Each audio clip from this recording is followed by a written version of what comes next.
है हमारे अतिथिगण, वो यहाँ पर पहुँचे। हम सभी को दिल की गहराई से उनका स्वागत करके अपना धन्यवाद करते हैं। सभी के लिए एक बार जोरदार हार्दिक कश्यप जी को फूल देकर इनका मान बढ़ाए, इनका स्वागत करें। इनका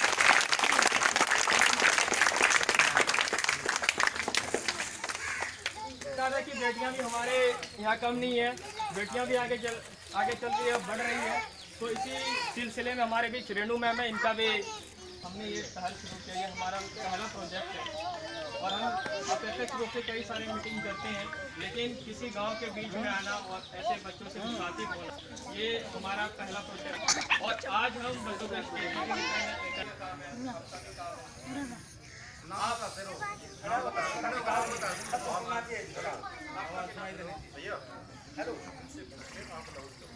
जी मैडम, एक बड़ा गंभीर विषय है कि जिस तरह से लड़कियों की शिक्षा के प्रति अभी अभियान शुरू किया, क्या परिणाम देखेंगे, आपको क्या रहेगा आगे इसमें?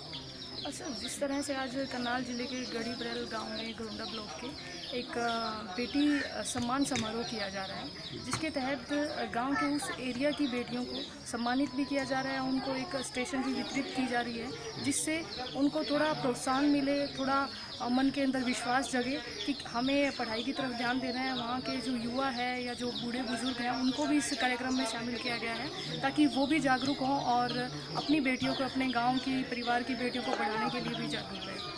तो एक जो दिक्कत रहती है कि जो रूरल एरिया के बच्चे होते हैं उनको मार्गदर्शन नहीं मिलता, या कहें कि वो ड्रॉप आउट हो जाते हैं, उस दिशा में क्या काम करने की ज़रूरत है? सर, उस दिशा में काम करने की ज़रूरत है, ये आपका कथन सत्य है, क्योंकि ज़्यादातर गांव के जो बच्चे होते हैं उनको अच्छी काउंसलिंग नहीं मिल पाती, अच्छी गाइडेंस नहीं मिल पाती, तो वो ड्रॉप आउट हो जाते हैं। उनको नहीं समझ आता कि हमें आगे क्या करना चाहिए +2 के बाद, ग्रेजुएशन के बाद। तो हम लोग इसमें एक कार्यक्रम ये भी शुरू करेंगे, जिसमें हम बच्चों की काउंसलिंग करें, स्पेशली गाँव के बच्चों की। स्कूल में जो +2 के बच्चे होते हैं या 10वीं के बच्चे होते हैं या ग्रेजुएशन फर्स्ट ईयर के बाद ड्रॉप आउट कर जाते हैं, उनकी अच्छी काउंसलिंग हम करेंगे, ताकि वो अपनी पढ़ाई को कंटिन्यू कर सके और अपने जो जीवन क्षेत्र में सफलता प्राप्त कर सके। बताएं तो कैसे का कार्यक्रम रखा जा सकता है?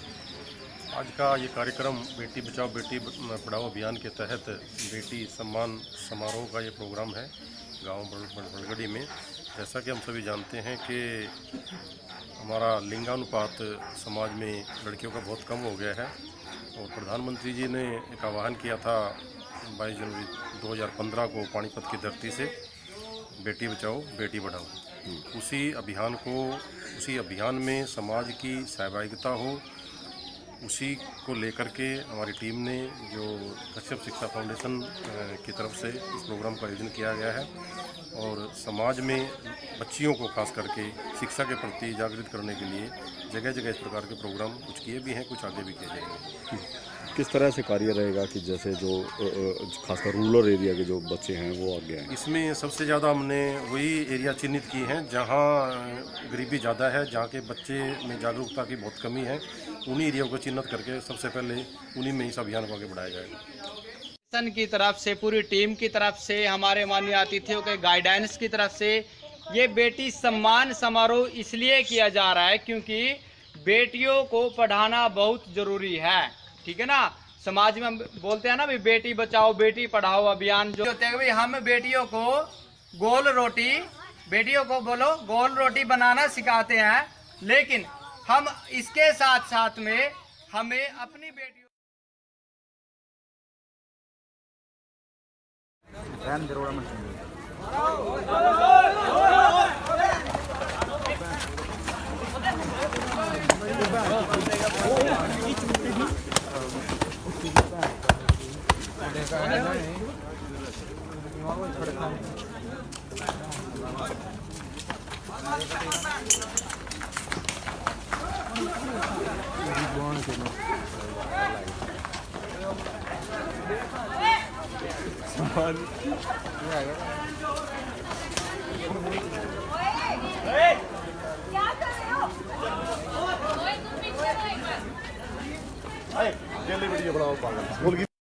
तो हमारे पास तो जी फ़ोन आया 1-1:30 बजे कि भाई बच्चे को है ना, ये स्कूल में है ना हमला करके चक्कू चुक्कू मार के गए हैं और ये अरपा हॉस्पिटल में लेके गए इसको।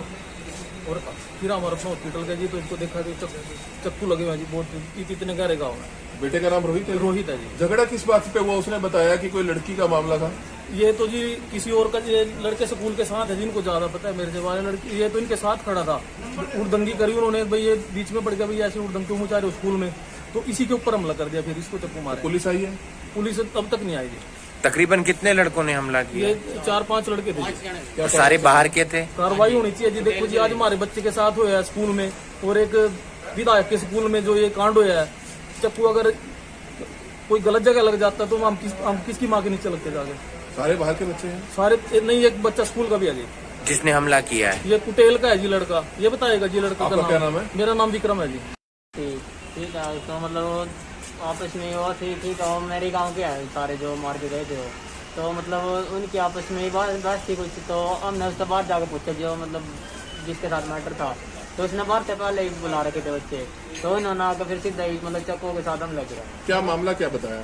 मामला बस वही सब बैंड ने छेड़ रहे थे यार दोस्त की। हाँ जी, तो आपने उसको पहले रोका था? बस मिला थे, ठीक है कि मतलब बात क्या भाई, ठीक है, फिर आगे उसने सीधा पहले फ़ोन कर रखा था कि ऐसे ऐसे करके मारने होंगे उनका, तो मतलब सारे ही मेरे गांव के होने छेड़ी है सारे जी। किसी और को मारने के लिए आए थे? नहीं सर, हाँ। मेन मोटिव यही था उनका, ठीक है कि मतलब जो आए तो उसको मतलब मारना ही है, जो रोकेगा उसको मारना है। तो मतलब आपके ग्रुप से झगड़ा था उनका? नहीं वैसे पुरानी वो कोई वो नहीं थी जी, ठीक है, लेकिन मतलब आपका कहना है कि आप तो झगड़ा नहीं हुआ था? कोई बात नहीं। आज कितने लड़के आए थे मारपीट करने? और 4 लड़के थे जी। हाँ जी, और एक स्कूल का लड़का था जो मतलब पढ़ता है वहाँ पे, जिसने बुलाए थे। मारा चाकू से है, लाठी डंडों से भी मारा? रॉड भी ले रहे थे, चाकू भी ले रहे थे। स्कूल के अंदर घुसा है? हाँ जी, स्कूल के मेन एंट्रेंस की बात है। सिक्योरिटी गार्ड ने नहीं रोका? सिक्योरिटी गार्ड इतनी देर में तो हो गया था सर, पुलिस वाले बैठे थे वहाँ पे, तो मतलब अपना पता क्या है नाम है उनके? उनका एक का नाम सुमित है जी, शिवम है, 2 नितिन लड़के। कहाँ के हैं? ये कुटेल के ही हैं। तो कौन सी क्लास में पढ़ता है जो मारने आया था? जो 11th में है जी, और उसने बुलाया था, और जिसको चोट लगी है? जिसको चोट लगी 12th में है जी। खबर को देखिए, इस खबर को आप ज़्यादा से ज़्यादा शेयर अवश्य कर दीजिएगा। आप ये देख सकते हैं किस प्रकार से जो परिवार के लोग हैं वो सब अस्पताल में मौजूद हैं, और किस प्रकार से चाकुओं से हमला होता है यहाँ पर छात्र लोग की 12वीं कक्षा में। पुलिस को शिकायत करने के लिए क्या मानते हैं विधायक के स्कूल में चाकूबाजी हो जाती है?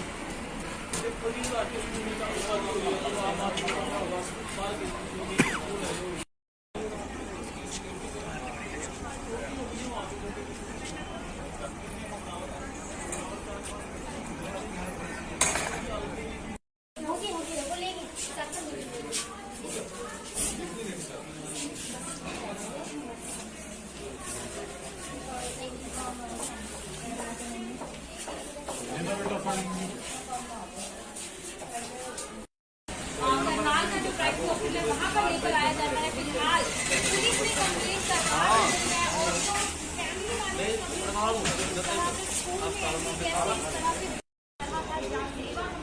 डंडों से मारपीट की है, चाकुओं से मारपीट की है, और जान भी जा सकती थी। यहाँ ऐसा भी कुछ हो सकता था, जान भी जा सकती थी, लेकिन गनीमत ये रही कि जान पर नहीं बन आई, क्योंकि मामला जो था दूसरे दोस्तों का था, और ये बीच बचाव करने के लिए जाते हैं रोहित, और उसके बाद उन्हें चाकुओं से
बना रहा भाई बस में धान कितनी हवा को छोटी मोटी खबरें कर लेते हैं।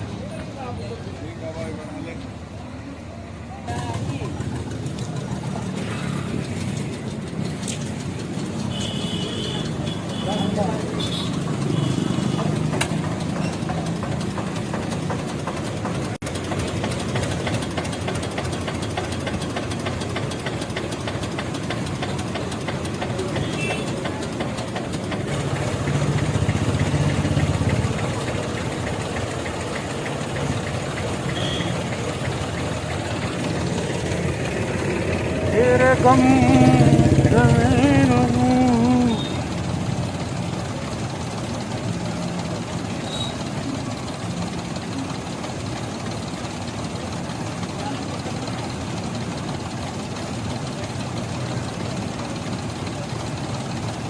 में लगभग अभी 9 लाख मैट्रिक टन धान की आवक हो चुकी है हमारी 15 की 15 मंडी और परचेज सेंटरों में। पिछले साल लगभग 13 लाख मैट्रिक टन आई थी, इस बार 9 लाख मैट्रिक टन आई है और उसके अगेंस्ट लगभग 95% खरीद हो गई है और लगभग 75% का उठान हो गया है और 66-65% का पेमेंट हो गया है। यानी ज़िले में लगभग 1200 करोड़ का पेमेंट कर दिया गया है, 1800 करोड़ जो ड्यू पेमेंट है उसके अगेंस्ट। और जैसा सरकार का नियम है, सरकार का वादा है कि भाई जब भी धान की खरीद होगी तो उसके 72 घंटे के अंदर अंदर पेमेंट किया जाएगा किसान को। इस बात को रखते हुए 1200 करोड़ का पेमेंट अभी हुआ है, यानी जो कि टोटल खरीद का 66-65% है। और बाकी भी जैसे मैंने कहा 3 दिन के अंदर अंदर करना होता है, तो ये जो बाकी 600 करोड़ है ये भी 3 दिन के अंदर अंदर हो जाएगा। जहाँ तक बात बाहर के स्टेट्स की धान की है तो सरकार ने अभी जो है उस पर रोक लगाई हुई है। और जैसे ही केंद्र सरकार से, क्योंकि ये खरीद इवेंचुअली FCI और केंद्र सरकार करती हैं, तो केंद्र सरकार की तरफ से जो भी डायरेक्शंस आगे आती हैं उस आधार पे जो है कार्रवाई की जाएगी। अभी के लिए जो हरियाणा के किसान हैं उनको प्रायोरिटी देते हुए, क्योंकि पिछला 15-20 दिन काफ़ी व्यस्त रहा किसानों के लिए भी, क्योंकि फसल बिल्कुल पकी हुई थी और मंडियों में बड़ी भारी मात्रा में फसल आई है, तो किसानों हरियाणा के किसानों को परेशानी ना हो इसलिए जो बाहर की पैडी है उस पर रोक लगाई गई थी, जो अभी तक जारी है। सरकार से जो भी आदेश इसमें आएंगे तो उसके अनुसार उसमें कार्रवाई की जाएगी। ठीक है।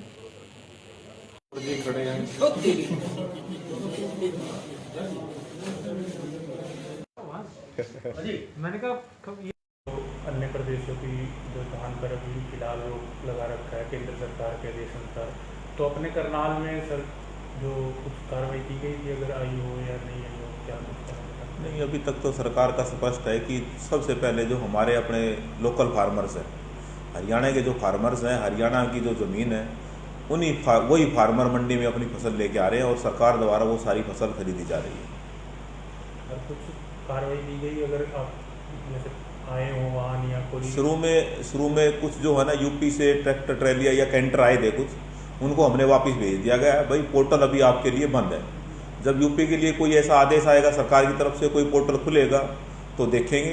फिलहाल हरियाणा के फार्मर का ही माल मंडियों में खरीदा जा रहा है। तो लगभग कितने लोगों को कुछ कार्रवाई वगैरह की गई? गाड़ियाँ नहीं, कार्रवाई वगैरह जो शुरू में गाड़ी आई, कैंटर आए 20 से 25 कैंटर, हमने टाइम टू टाइम जो भी हमारे संज्ञान में आता है हम उसको बाहर निकालते हैं और सिर्फ हरियाणा के फार्मर का ही माल खरीदा जाएगा। फिलहाल अब बंद है। हाँ। तो करनाल में क्या कुछ व्यवस्था है ऑल ओवर सर? करनाल में आपको बता दूं, अभी तक करनाल में जो है हमारी 17 लाख क्विंटल के आसपास परचेज हो चुकी है, जबकि लास्ट ईयर इसी टाइम में 22.5 लाख के आसपास की अराइवल थी। तो ये यही है कि अभी जो है ना बाहर का बंद है, इसीलिए अभी हमारी जो अराइवल है माइनस में चल रही है। तो सर क्या मानते हैं, पहले से कम है आवक जिस तरह पहले बाहर की आती थी, बढ़ जाती थी? हाँ, लास्ट ईयर के अकॉर्डिंग अभी हमारी अराइवल काफ़ी कम है। तो पेमेंट वगैरह का सर? पेमेंट वगैरह का लगभग जो है ना, मैं आपको फिगर बताऊं, परसों तक 261 करोड़ रुपए की पेमेंट खरीद एजेंसियों द्वारा कर दी गई थी और अभी प्रोसेस में है। और जल्दी जो है ना 72 आवर्स के जो हमारा परचेज माल हो रहा है और जैसे ही वो रिसीट हो रहा है उसके 72 आवर्स के अंदर जो है ना पेमेंट सरकार द्वारा की जा रही है। सर लेकिन कुछ कोशिश हालांकि रहती है कि साल में पीछे भी देखा होगा आपने, भी जाम वगैरह भी लगाया था यूपी बोर्ड पे, तो किस तरह देखते हैं, क्या करना चाहिए? नहीं, ये असल में क्या है कि सरकार लेवल का डिसीजन है इस मामले में। हमें तो क्या है कि सरकार के जैसे दिशा निर्देश जारी होंगे हमें तो उसके हिसाब से कार्य करना है।